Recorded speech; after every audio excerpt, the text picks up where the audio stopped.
Situés au nord de Grasse, les plateaux de Calerne et Cossol ont glissé vers le sud en se chevauchant sous l'influence de la poussée des Alpes.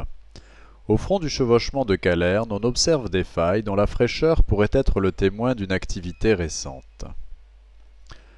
Le plateau de Calerne est traversé par des gouffres qui permettent d'atteindre le plan de chevauchement à 200 mètres de profondeur. L'étude d'éventuelles déformations intéresse l'Observatoire du Cerga qui a fabriqué un capteur de déplacement à installer au niveau du chevauchement pour mesurer ses mouvements. Une équipe de spéléologues descend aujourd'hui dans le gouffre du Calernaum pour mettre en place ce capteur.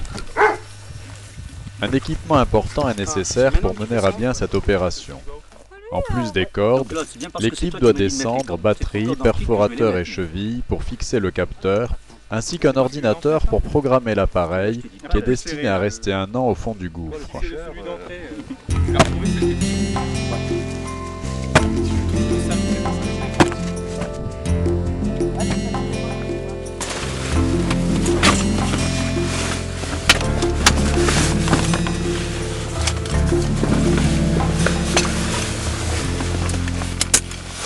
L'entrée étroite du Calernaum donne accès à une série de puits qui permettent rapidement d'atteindre la profondeur de 200 mètres.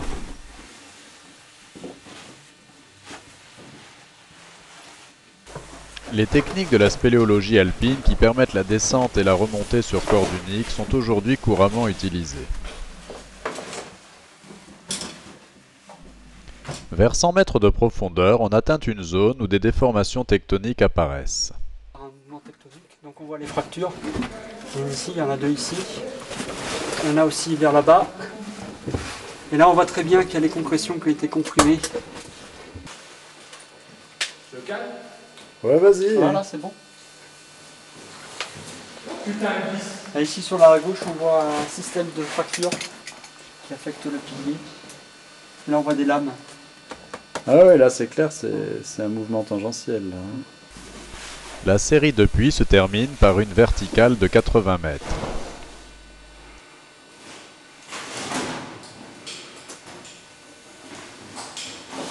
Est-ce que tu t'es bien longé, Mathieu?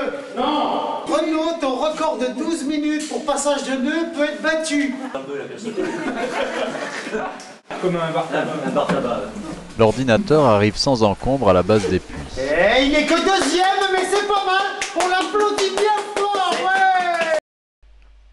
À 200 mètres de profondeur, on atteint enfin le plan de chevauchement. À son niveau se développe un important réseau de galeries. Ici, nous nous trouvons donc au niveau de la surface du plan de chevauchement. Alors, juste ici, ce sont des calcaires jurassiques, et en dessous, on est sur des marnes crétacées. Et on voit cette surface, en fait, ça correspond à ce grand plan de glissement, c'est-à-dire que sous l'effet des contraintes alpines, toute cette partie-ci a tendance à pousser et à avancer en glissant sur les marnes qui se situent en dessous. La progression dans les galeries permet d'observer le chevauchement et d'y rechercher des traces de mouvement. Là, tu as les marnes. Là, tu as un plancher stalagmitique qui est assez épais, hein, qui fait au moins 50 cm. Par-dessus, tu as les varves, les argiles varvées, et ensuite le chevauchement. Et ce qui est intéressant, c'est que les argiles sont au contact du chevauchement. Et là, on voit très bien qu'il y a des fractures dans les sédiments et dans le plancher calcitique. Tu as des belles fractures là. Là aussi, ça a été repris en détente ici, mais elles étaient à l'origine. Et il y a des stries qui se trouvent là. La présence de stries dans les argiles traduit un mouvement récent du chevauchement. L'équipe poursuit sa progression à la recherche d'un site pour placer le capteur.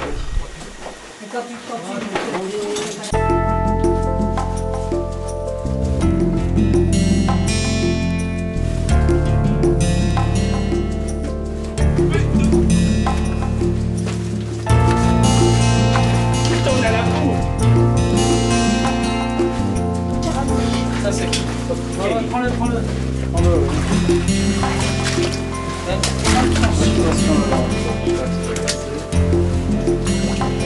Est-ce que tu as filmé qu'il a été tombé? Oui. Oh putain, ça marche. Bon, l'ordinateur il est arrivé jusque là. Et attention les compressions, je vous quitte. Bien que soigneusement emballé, l'ordinateur va-t-il résister à un tel traitement?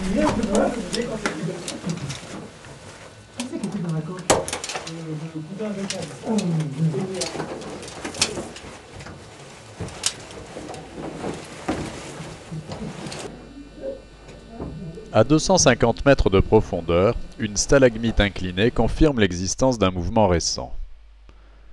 Non loin de là, deux bancs calcaires ont glissé l'un sur l'autre. Ceci constitue un lieu idéal pour l'installation de l'appareil. C'est quand même fracassé. Hein. Avoir la même.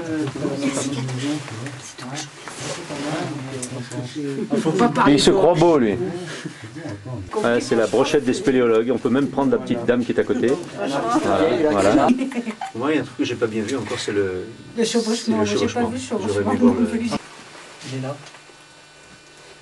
Vous voyez, il est joli. Hein. Et derrière, là-bas, comment c'est derrière?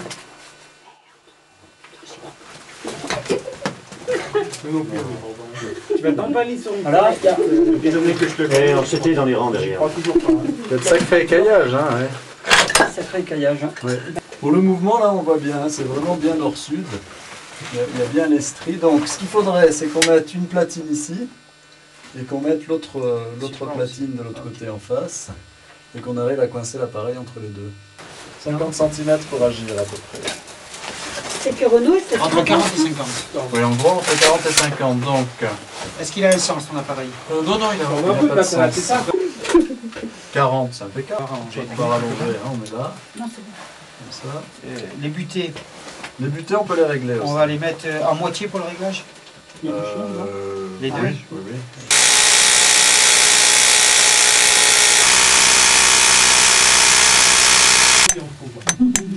On m'avait compris.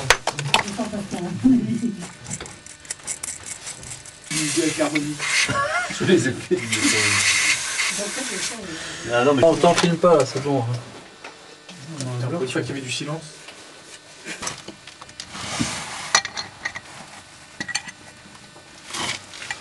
C'est pas mal comme ça, là. Hein. Ouais, c'est pas mal, hein? Oui. Poussez, madame. Tu veux qu'on fasse une paye? Tellement qu'effectivement, on porte énormément. Elle a...